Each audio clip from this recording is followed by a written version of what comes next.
spekulasi mengenai tertundanya pengumuman Kabinet Joko Widodo kembali muncul setelah sejumlah tokoh kembali dipanggil ke istana.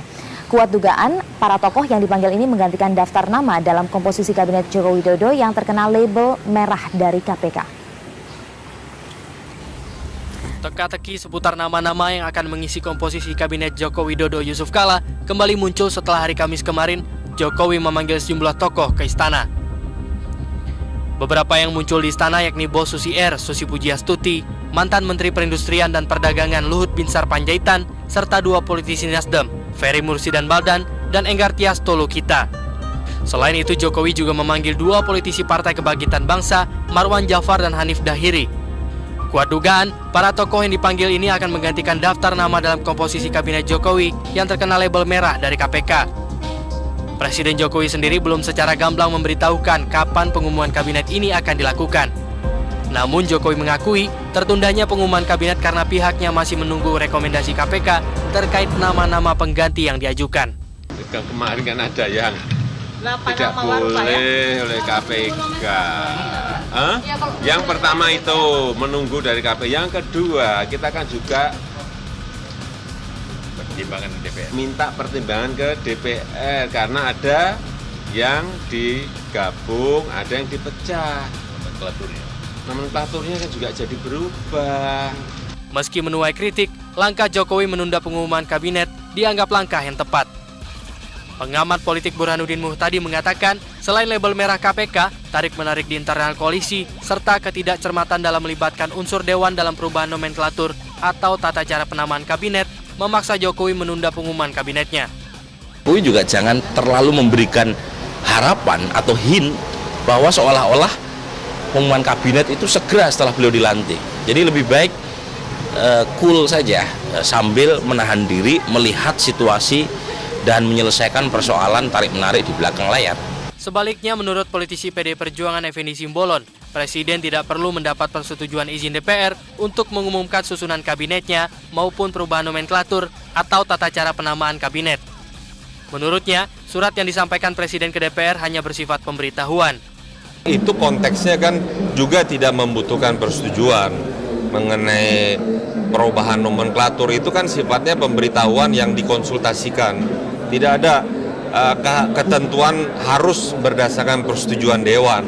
Itu kewenangan sepenuhnya ada di si presidennya atau kepala pemerintahannya. Siapapun yang mengisi kabinet Jokowi, publik tentu menaruh harapan besar. Para pembantu presiden ini tidak hanya bersih dari kasus korupsi, namun juga bebas dari beban masa lalu yang mungkin bisa mengganggu kinerjanya di masa mendatang. Tim Liputan, Metro TV. Ya pemirsa, memang butuh waktu untuk memformulasikan susunan kabinet siapa-siapa saja yang akan menduduki posisi menteri begitu, dan Presiden Joko Widodo memang mengesankan kepada masyarakat ingin membangun kabinet yang benar-benar bersih. Nah, saya ingin langsung bertanya ke Mas Lukman Edi, dari proses yang ada ini begitu selektif. Dari PKB sendiri pun ada nama yang diajukan, kemudian sekarang yang santer terdengar sebelumnya berbeda dengan yang kemudian datang dipanggil oleh Presiden. Apa yang terjadi kalau dari PKB sendiri? Ya, kalau PKB saya kira tidak ada perubahan ya. Formasi yang kader-kader yang dikirim ke istana atau ke Presiden itu kan lebih luas daripada kebutuhan. Ya, memang sudah disepakati dari awal seperti itu. Lebih banyak daripada jumlah yang lebih banyak daripada jumlah yang dibutuhkan, sehingga kemudian memberikan keleluasaan kepada Presiden dan Wakil Presiden untuk memilih dari daftar-daftar nama yang diberikan oleh PKB. Soal perubahan itu kan hanya di media aja yang berubah gitu. Karena, jadi sebelumnya ada nama Caimin, kemudian Rusdi Kirana begitu ya, kalau saya sebut dua diantaranya itu, kan akhirnya kemudian tidak ada terlihat hadir di istana, tapi yang hadir adalah 4 orang lain seperti Marwan Jafar misalnya begitu. Itu apa yang terjadi? Apa karena ada kaitannya dengan KPK ini? Ya, kalau soal mekanisme Presiden dalam memilih pembantu-pembantunya itu harus melalui KPK, kita dukung itu. Itu bagian dari, saya kira, perubahan. Ya, perubahan dalam rangka rekrutmen calon-calon menteri. Tapi kalau kemudian yang beredar di media-media di publik bahwa perubahan nama itu karena ada rekomendasi KPK yang tidak sesuai, saya kira itu spekulasi. Karena kan surat KPK ke Presiden ini kan tertutup ini. Ya, tidak tahu siapa saja ya. Yang tahu hanya KPK, dan yang kedua yang tahunya Pak Jokowi dan JK, yang ya Tuhan yang tahu gitu. Jadi yang beredar di publik itu hanya perkiraan-perkiraan publik berkenaan dengan mungkin macam-macam berita-berita yang ada di koran. Oke, ada 4 ya yang dipanggil, Pak Marwan Jafar, kemudian Hanif Dakiri, Muhammad Nasir, dan juga Imam Nahrawi. 4-4-nya sudah berbicara dengan Presiden. Ya. Sudah ada pembicaraan, sudah ada share begitu dengan teman-teman 4 orang tersebut? Kita belum bertemu lagi sama mereka ya, karena sore kemarin saya hubungi teman-teman berkenaan dengan dengan hasil pertemuan dengan Presiden. Itu justru masih dalam pembicaraan di dalam istana. Jadi setelah itu kita belum ada. Jadi belum tahu apakah dijanjikan Presiden ini jadi berharap atau tidak, itu belum tahu. Tapi saya kira pembicaraan di sana memang bicara soal umum ya, secara umum. Yang kedua berbicara soal kesiapan PKB lah, kesiapan PKB secara institusi terhadap berbagai macam perkembangan terakhir. Termasuk mungkin teman-teman dari PKB meminta informasi langsung dari Pak Jokowi berkenaan dengan klarifikasi persoalan-persoalan yang terakhir juga. Saya kira itu yang dibicarakan. Oke, nanti saya akan gali lebih jauh, tapi saya ingin ke Bung Aras terlebih dahulu. Bung Aras, Anda melihat ini akhirnya metode yang digunakan adalah memanggil nama-nama, sejumlah nama begitu ya. Banyak yang menolak menolak atau tidak memilih untuk tidak menjawab, oh ini tidak kok, tidak terkait kementerian atau apa begitu, tapi hanya untuk konsultasi. Nah, ini Anda melihatnya sebenarnya bentuk komunikasi politik ini seperti apa? Apakah ini memberikan harapan atau apa? Atau biasa saja ini konsultasi yang wajar? Oke, sebenarnya langkah atau strategi komunikasi politik yang dicoba dibangun oleh Jokowi JK sebenarnya sah-sah saja, dan ini bagus karena ketika memanggil orang-orang ini misalnya bukan berarti orang-orang ini langsung jadi menteri nantinya, tapi bisa jadi untuk konsultasi, minta pertimbangan terkait apa saja, siapa saja yang harus dijadikan sebagai calon menteri yang dulu di kabinetnya Jokowi sampai 5 tahun ke depan. Tapi yang menjadi persoalan adalah hari ini kan masyarakat bertanya-tanya nih, orang-orang dipanggil ini apakah bakal jadi menteri atau tidak. Jangan sampai terjadi di zaman yang di masa lalu, orang yang dipanggil, yang sering dipanggil, tapi pas pelantikan tidak jadi menteri gitu. Jadi kan harapan palsu begitu. Nah, boleh jadi harapan palsu, tapi langkah ketika Jokowi JK melakukan langkah ini menunda atau menunggu berapa waktu untuk mengumumkan siapa calon menterinya. Kalau saya secara pribadi, saya setuju saja karena ada 2 hal yang dipertimbangkan. Pertama adalah sangat selektif ya, harus selektif karena jangan sampai menyesal di kemudian hari orang-orang yang akan menjadi menterinya bermasalah atau terindikasi korupsi gitu kan. Ini langkah ini saya justru setuju, artinya jangan sampai ada penyesalan di kemudian hari. Oleh karena itu nggak apa-apalah hari ini mungkin sekarang lama atau ditunda, yang penting nanti tidak mengecewakan masyarakat, rakyat secara keseluruhan ya. Itu yang pertama. Yang kedua adalah yang perlu diketahui bahwa persoalan nomenklatur perubahan ini butuh waktu lama juga sebenarnya, karena merubah nomenklatur itu sama halnya merubah sistem kinerja dalam kementerian itu sendiri. Oleh karena itu butuh waktu yang memang harus dibicarakan, dibahas, dikonsultasikan. Mungkin yang tadi yang dipanggil itu adalah orang-orang, mungkin Pak Jokowi minta pandangan terkait masukan yang harus dipersiapkan dalam hal perubahan nomenklatur ini. Oke. Nah, sebenarnya kalau dibilang lama atau tidak itu sebenarnya sangat relatif ya, karena kalau dari waktu 14 hari. Kalau kita lihat pemerintah sebelumnya ada juga yang lebih lama dari ini. Ada berbagai pertimbangan, tapi mungkin masyarakat publik berharap cepat gitu ya. Pasti. Nah, tapi ini terkait juga dengan yang diungkapkan oleh Bung Aras, bagaimana tanggapan dari orang-orang yang dipanggil oleh Presiden. Saya langsung ingin konfirmasi ke Prof. Saldi yang sudah bergabung dari Padang, Sumatera Barat. Selamat pagi, Prof. Saldi. Selamat pagi, Mbak. Ya, Prof. Saldi, Anda dipanggil oleh Presiden begitu ya pada hari Rabu. Nah, ini Anda dipanggil kapasitasnya sebagai apakah? Pengamat hukum tata negara atau calon menteri? Iya, saya cerita dulu ya. Hari Selasa, Saya mengikuti beberapa kegiatan di Jakarta, mulai dari seminar, lalu ada review penelitian di Mahkamah Konstitusi. Malamnya saya diundang hadir di sebuah talk show TV. Nah, sekitar pukul 22 malam, saya dikontak oleh Andi Wijoyanto dan memberitahu kepada saya bahwa Presiden minta ketemu di istana besok, katanya pukul 11.30. Dan saya tanya, untuk keperluan apa dipanggil ke istana? Mas Andi tidak menjelaskan kepada saya apa keperluannya, dan hanya diminta untuk datang saja.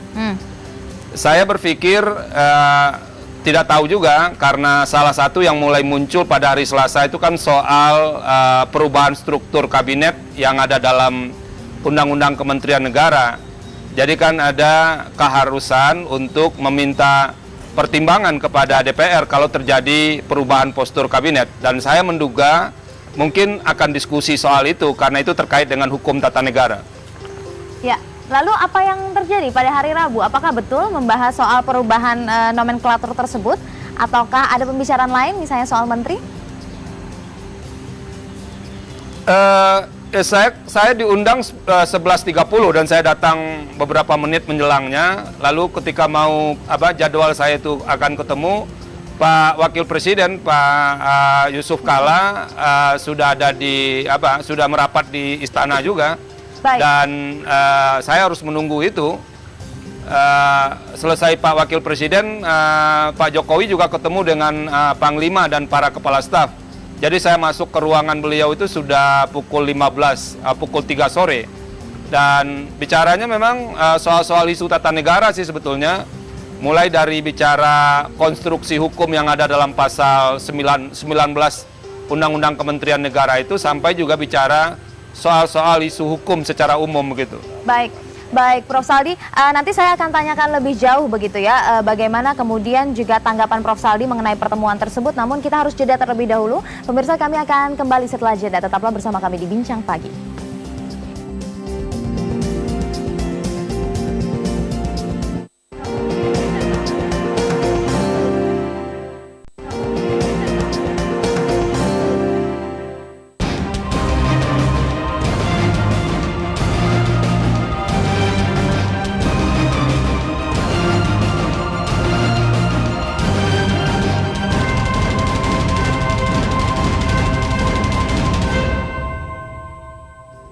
Pemirsa, kami lanjutkan kembali perbincangan. Saya ingin bertanya lagi ke Prof. Saldi yang berada di Padang, Sumatera Barat. Prof. Saldi, kalau dari pembicaraan dengan Presiden begitu, jika ada perubahan nomenklatur, apakah kemudian harus menunggu surat balasan dari DPR, pertimbangan dari DPR untuk kemudian mengumumkan kabinet? Iya, karena bahasa pasal 19 Undang-Undang Kementerian Negara itu kan jelas. Jadi jika terjadi perubahan nomenklatur itu harus ada pertimbangan dari DPR. Makanya menurut saya dari etika politiknya memang harus ditunggu dulu pertimbangan itu. Bahkan kalau surat pertimbangan itu sudah diberikan kepada Presiden, saya membayangkan misalnya Presiden akan mengadakan kayak pertemuan informal lah dengan pimpinan DPR dan pimpinan fraksi-fraksi. Karena ini kan surat antar surat, kan itu kan pasif. Ya. Jadi akan jauh lebih baik kalau misalnya Presiden juga bertemu lalu menjelaskan secara lisan kepada pimpinan DPR, mulai dari pimpinan DPR sampai pimpinan fraksi. Ini juga kesempatan bagi Presiden Jokowi dan Wakil Presiden Yusuf Kalla untuk membangun komunikasi politik yang baik antara pemerintah dengan DPR. Jadi semuanya kan tidak ada yang dilanggar, karena undang-undang mengatakan ada waktu 7 hari kerja, lalu Presiden mengumumkan juga diberi waktu 14 hari kerja, jadi masih cukup longgar waktunya sebetulnya. Oke, nah kalau informasi terakhir yang kami dapat adalah bahwa DPR sepertinya akan memberikan surat balasan pada hari Senin. Apakah ada Mas Sukman Edi ada informasi bahwa ini menunggu dulu sehingga kita harus menunggu minggu depan untuk menanti kepastian kabinet? DPR kan surat dari Presiden itu masuk hari Rabu ya. Hari Rabu mungkin setelah konsultasi dengan Pak Saldi dan beberapa pakar tata negara. Kemudian hari Kamis dibahas oleh DPR. Ya, dibahas oleh DPR dalam hal ini dibahas di rapat konsultasi pengganti Bamus, ya karena kan Bamusnya belum terbentuk ini ya, sehingga kemudian rapat konsultasi pengganti Bamus itu isinya pimpinan DPR dan pimpinan-pimpinan fraksi-fraksi. Nah, rapat konsultasi itu selesai kemarin sore, ya. Kemudian salah satu rekomendasinya adalah pimpinan harus memakai tenaga ahli untuk mengedraft ya, draft rekomendasinya. Ya, kemudian ya mungkin hari ini akan dibahas secara detail ya, apa poin-poin rekomendasi DPR kepada Presiden. Jadi Anda melihatnya kemungkinan hari Senin baru akan diumumkan? Kemungkinan saya setuju dengan pendapat beberapa pimpinan yang akan memasukkan itu pada hari Senin. Ya, hari Senin suratnya dimasukkan. Dan saya juga setuju dengan Profesor Sari Isra. Ya, artinya kalau bisa saja DPR kirim kurir ngantar surat karena pasif surat itu ya. Tetapi alangkah baiknya pimpinan itu semua rame-rame ngantarkan surat sambil bisa ngobrol dengan Presiden dan Wakil Presiden ya. Pertimbangannya itu dijelaskan. Kalau surat mungkin normatif isinya ya. Latar belakang dari pertimbangan-pertimbangan DPR itu kan tidak bisa disampaikan melalui surat. Nah, dengan pertemuan langsung antara pimpinan DPR dan Presiden bisa dijelaskan latar belakangnya seperti apa. Baik. Poin per poin dari rekomendasi DPR. Oke, Bung Aras, ini ada pernyataan dari Prof. Saldi dan juga Mas Lukman Egi adalah bahwa jika bertemu dengan DPR nanti ini bisa juga memperbaiki komunikasi politik antara eksekutif dan legislatif. Tapi kita tahu juga bahwa ada komunikasi politik juga yang harus dijalin atau kemudian juga dibangun begitu ya, terutama juga kepada masyarakat yang lebih luas. Mana ini sebenarnya yang lebih penting atau harus didahulukan, Mas? Oke, kalau berbicara penting mana penting mana yang tidak penting, yang penting pastinya urusan kerakyatan, masyarakat pastinya kan, urusan orang banyak. Karena Jokowi JK terpilih jadi presiden dan wakil presiden adalah suara rakyat pastinya kan. Oleh karena itu segala sesuatu keputusan atau urusan yang harus dipentingkan diutamakan adalah kepentingan rakyat. Nah, berbicara urusan kepentingan rakyat terkait yang dijelaskan oleh tadi Prof. Saldi Isra, memanggil ketua DPR dan anggota DPR bahkan ketua-ketua komisi, tapi ketua komisi sampai hari ini juga belum terpilih kan? Belum kan? Lalu gimana memanggil ketua komisi? Paling tidak memanggil ketua DPR, pimpinan DPR dipanggil juga, kalau perlu dipanggilkan dilibatkan DPD, ya itu kan salah satu unsur untuk bisa memberikan pertimbangan kan. Nah, itu kan salah satu komunikasi politik yang baik ketika Jokowi JK memanggil pimpinan DPR untuk meminta pertimbangan, duduk bersama untuk menjelaskan mana yang terbaik buat negara kita ini terkait nomenklatur atau menteri-menteri yang akan duduk mendampingi Jokowi JK selama 5 tahun. Saya pikir benar apa yang dibahas oleh Prof. Saldi tadi. Memang harus dibangun komunikasi politik melalui lebih penting, lebih bagus ketika kita ngomong langsung dibanding main surat-suratan kan itu. Oke, tapi kemudian kalau misalnya ini itu artinya kan itu butuh waktu. Kemudian bagaimana meyakinkan masyarakat bahwa sabar dulu, kita butuh waktu proses begitu. Bagaimana kemudian pemerintah meyakinkan kepada masyarakat? Tidak hanya DPR yang harus diyakinkan. Baik. Kalau masyarakat sebenarnya jujur saja mereka nggak gundah sebenarnya. Mereka nggak resah. Masyarakat nggak resah sebenarnya. Masyarakat yang resah adalah orang-orang yang dipanggil ini. Jangan sampai merasakan ketidakpastian gitu ya, sehingga galau. Itu ya. Dalam teori komunikasi itu ada namanya teori pengurangan ketidakpastian, sehingga hari ini orang-orang rata-rata galau nih. Apakah saya dipanggil jadi presiden, jadi menteri atau tidak? Bahkan di masyarakat sering menjadikan bercandaan, saya nggak dipanggil ya, gitu kan? Artinya masyarakat sebenarnya nggak gundah, nggak resah terkait penundaan ini. Masyarakat tenang-tenang aja sebenarnya. Resahnya kalau ada yang masuk dalam daftar KPK itu ya, yang bermasalah di KPK mungkin. Yang resah ini adalah orang-orang yang dipanggil, kemudian nanti diselidiki KPK, resah juga mau jadi menteri tapi nggak dipanggil-panggil, atau yang dipanggil malah nggak jadi, kan itu masalahnya. Itu, resah dan... Saya bisa nambahkan nggak? Boleh ditambahkan, tapi kita harus jeda terlebih dahulu. Mas Lukman, nanti kita akan sambung, saya akan berikan kesempatan. Tapi menarik yang dikatakan oleh Bung Aras tadi, bahwa resah dan galau mungkin bisa terjadi kalau berharap. Nah, siapa saja mungkin yang berharap atau menggantungkan harapan untuk dipilih jadi menteri. Kita akan elaborasi lebih jauh, pemirsa, setelah jeda berikut ini. Tetaplah bersama kami.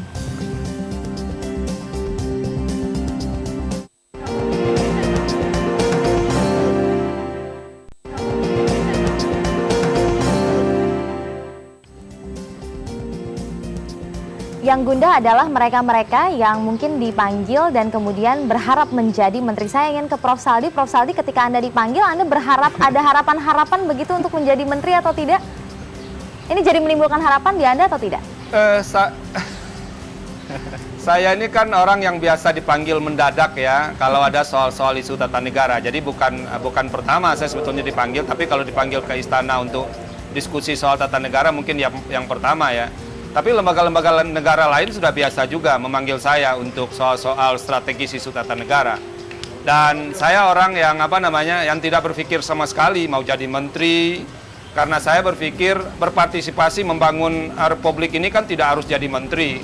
Dari kampus pun saya bisa berpartisipasi. Jadi saya nggak ada persoalan sama sekali. Dan ketika pertemuan dengan Pak Jokowi pun nggak ada menyebut soal menteri, soal kementerian dan segala macam. Jadi diskusinya sangat umum menurut saya, sangat cair.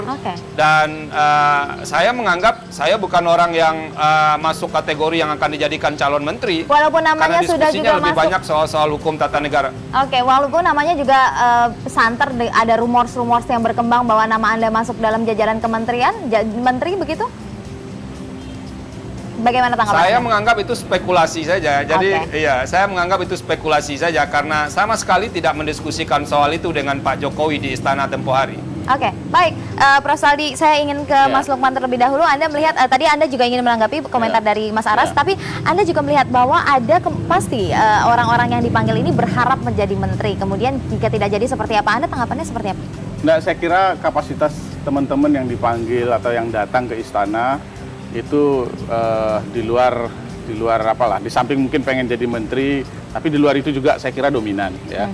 Faktor bahwa ingin memberikan sumbangan pemikiran, memberikan informasi, atau sebaliknya presiden meminta informasi, lebih pada pembicaraan lebih banyak pada sisi situ. Saya ingin menambahkan soal harus rekomendasi dari atau harus pertimbangan dari DPR itu. Ini kan munculnya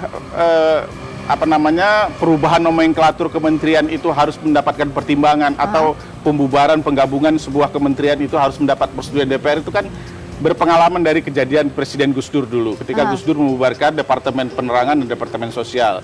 Nah, kemudian masuklah di dalam Undang-Undang Dasar kita soal pembubaran dan penggabungan kementerian. Kemudian diterjemahkan lagi lebih rinci di dalam Undang-Undang Kementerian Negara. Ya. Artinya ada 3 hal yang harus dipastikan. Kenapa sebabnya harus mendapat pertimbangan atau persetujuan dari DPR. Untuk kementerian-kementerian tertentu kan harus mendapat persetujuan. Satu, soal konsekuensi anggaran. Begitu berubah kan harus ada perubahan konsekuensi anggaran. Pos-posnya harus berubah. Yang kedua, soal stabilitas politik. Dulu ketika Departemen Penerangan itu dibubarkan kan karyawan atau staf-staf yang ada di Kementerian Penerangan itu demo setiap hari kan. Nah, ini dianggap menimbulkan situasi yang tidak stabil. Yang ketiga, memang harus menyesuaikan dengan nanti komisi-komisi yang ada di DPR sebagai mitra dari kerja pemerintah. Ini harus disesuaikan. Oleh sebab itu harus ada pertimbangan dari DPR. Baik, saya akan minta tanggapan dari Bung Aras, tapi setelah jeda berikut ini, pemirsa, kami akan kembali setelah jeda. Tetaplah bersama Bincang Pagi.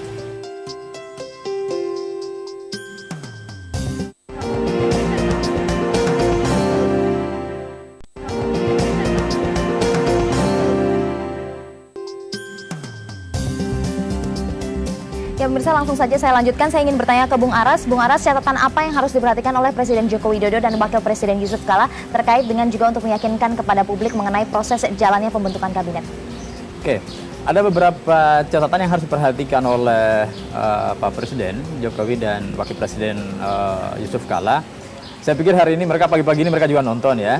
Ini menjadi catatan pertama adalah memang harus bergerak cepat untuk mengantisipasi jangan sampai justru menganggur gitu kan. Menteri-menteri seharusnya udah mulai kerja, tapi karena berhubung ini belum diumumkan, belum dipilih siapa yang akan mendampingi di kabinetnya jadi menteri, belum juga. Oleh karena itu memang harus gerak cepat, itu satu. Yang kedua, terkait keresahan masyarakat, yakin saja masyarakat tidak resah sebenarnya. Akademisi di pihak perguruan tinggi, mahasiswa, dosen dengan asik ngajar, tidak pusing dengan masalah dinamika politik terkait kementerian, kabinet belum ada. Itu tenang aja kalau di luar sana sebenarnya. Pelaku usaha misalnya? Kalau pelaku usaha saya kurang tahu, tapi yang jelas pasti gundah juga karena ada kepentingan bisnis di sana. Siapa ya pasti ada lah ya. Itu tidak perlu saya jelaskan. Tapi yang menjadi persoalan penting bahwa Presiden memang harus membangun komunikasi politiknya dengan baik, jangan sampai mengecewakan masyarakat. Ya selama ini sudah diberikan luar biasa kepada beliau, ya pasangan Jokowi JK. Jangan sampai masyarakat kecewa dua kali. Kecewa pertama misalnya ditunda lama kementerian ini, kecewa yang keduanya adalah memilih menteri yang memang tidak sesuai posisinya atau keahliannya. Oleh karena itu saran saya adalah pilihlah menteri-menteri yang memang sesuai bidang keahlian masing-masing. Yang ketiga terakhir ya. Pilihlah menteri yang memang bisa mewakili seluruh masyarakat Indonesia dari Sabang sampai Merauke. Karena ada keterwakilan itu setiap daerah. Karena yang ada hari ini adalah banyak kan orang Jawa, ya kan? Jadi menteri orang Sumatera kurang, Kalimantan kurang, Sulawesi kurang, apalagi yang Jaya, Papua sana. Tentunya gitu ya. ada banyak pertimbangan dari Presiden dan juga Wakil Presiden untuk memilih siapa-siapa saja yang ada di kementerian. Saya ingin bertanya ke Prof. Saldi. Prof. Saldi, bagaimana untuk memastikan bahwa apa yang dilakukan oleh Presiden sekarang on the right track sesuai dengan jalurnya? Kita tahu prosesnya butuh waktu yang lama dan tidak mudah begitu. Ya, yang jelas kan Presiden sudah bekerja dengan cara yang menurut saya relatif lebih baik ya. Meminta keterlibatan KPK untuk menelusuri jejak rekam calon yang diincar oleh Presiden dan Wakil Presiden. Lalu kemudian memperhatikan juga komunikasi politik dengan DPR. Bahkan menurut saya kalau ada orang yang sudah dipanggil lalu Presiden masih menemukan orang lain yang lebih baik, yang lebih kredibel, enggak masalah juga tidak memanggil orang yang bersangkutan. Karena sampai diumumkan itu masih mungkin ada ruang bagi Presiden mengganti nama sepanjang itu adalah untuk komposisi kabinet yang jauh lebih baik untuk bisa menopang amanah yang diberikan kepada Presiden dan Wakil Presiden. Jadi makanya saya setuju dengan Andi Wijoyanto. Orang yang diundang ke istana itu kan tidak semuanya calon menteri. Bisa saja datang untuk memberikan masukan kebutuhan Presiden untuk menentukan siapa calon menteri yang akan dipilih. Ya, terima kasih Prof. Saldi sudah bergabung bersama kami dari Padang, Sumatera Barat. Untuk menutup, Mas Lukman, singkat saja, apa yang Anda bisa simpulkan dari pembicaraan kita ini, catatannya? Ya, ini masih efektif lah ya, masih efektif, masih efisien. Batas waktu yang diberikan oleh undang-undang 2 minggu, saya kira 7 hari sudah selesai disiapkan oleh Presiden dan Wakil Presiden. Ada perubahan mekanisme rekrutmen, ada melalui KPK, masyarakat mendukung ini. Ya, masyarakat mendukung, partai-partai politik dalam koalisi Indonesia Hebat juga mendukung kebijakan Presiden yang meminta pertimbangan soal rekam jejak dari calon-calon menterinya. Nah, sekarang rekomendasi pertimbangan DPR ini soal administratif. Ya, harus dilaksanakan.